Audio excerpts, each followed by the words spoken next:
సీతమ్మ గారు ఈ క్రీడలు మొత్తం నిర్వర్తించేది జగ్గయ్యపేట కాన్స్టిట్యూన్సీలో ఎవరి పేరు చెప్పిన ఫస్ట్ టైసన్ గంట వెంకటేశ్వర టైసన్ గారికి, ప్రధానోపాధ్యాయులు నా క్లాస్మేట్ చిల్లకల్లు మన ప్రధానోపాధ్యాయులు రమణ గారికి, స్టేజీ మీద ఉన్నటువంటి ఉపాధ్యాయులకు హెచ్ఎంస్కు, అదేవిధంగా ప్రత్యేకంగా పీడీలకు పీఈటీస్కు, ఈ గ్రామ పెద్దలకు ప్రతి ఒక్కరు కూడా పేరు నమస్కారం చేస్తూ చిన్నవాళ్ళందరూ కూడా శుభాశీస్సులు.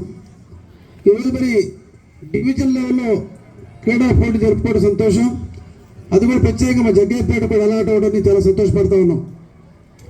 ప్రత్యేక చిన్నారి విద్యార్థి అందరూ కూడా మనందరం కూడా గవర్నమెంట్ స్కూల్ చదువుతూ ఉన్నాం.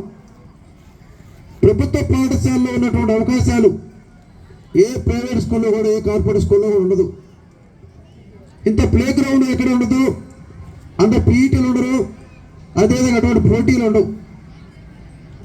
మరి నిజంగా ప్రభుత్వ పాఠశాలలో టీచర్స్ కూడా మన మధ్య చూసాం. లోకేష్ బాబు 16,000 డిఎస్సీ అంటే లక్షల మంది రాస్తే 16,000 సెలెక్ట్ అయ్యారు. ఎవరైతే బాగా మెరిట్ ఉన్న టీచర్లు ప్రభుత్వ పాఠశాలలో టీచర్లుగా వస్తారు. మెరిట్లో ఎవరైతే పాస్ అవ్వలేదో వాళ్ళు ప్రైవేట్ స్కూల్కి వెళ్తారు. అంటే మన గవర్నమెంట్ స్కూల్లో టీచర్లు అందరూ కూడా చాలా తెలివైన వాడు.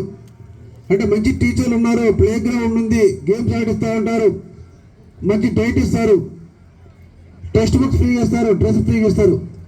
ఇటువంటి ప్రభుత్వ పాఠశాల చదవకుండా మనందరం కూడా కష్టపడి మన తల్లిదండ్రులు మంచి పేరు తేవాలి. ఈరోజు ప్రభుత్వం కూడా తల్లికి వందన స్కీమ్ ద్వారా నారా లోకేష్ గారు, ముఖ్యమంత్రి నారా చంద్రబాబు నాయుడు గారు ప్రత్యేకంగా ప్రతి ఒక్క విద్యార్థికి కూడా 13,000 రూపాయలు వాళ్ళ ఖాతాలో జమ చేశారు.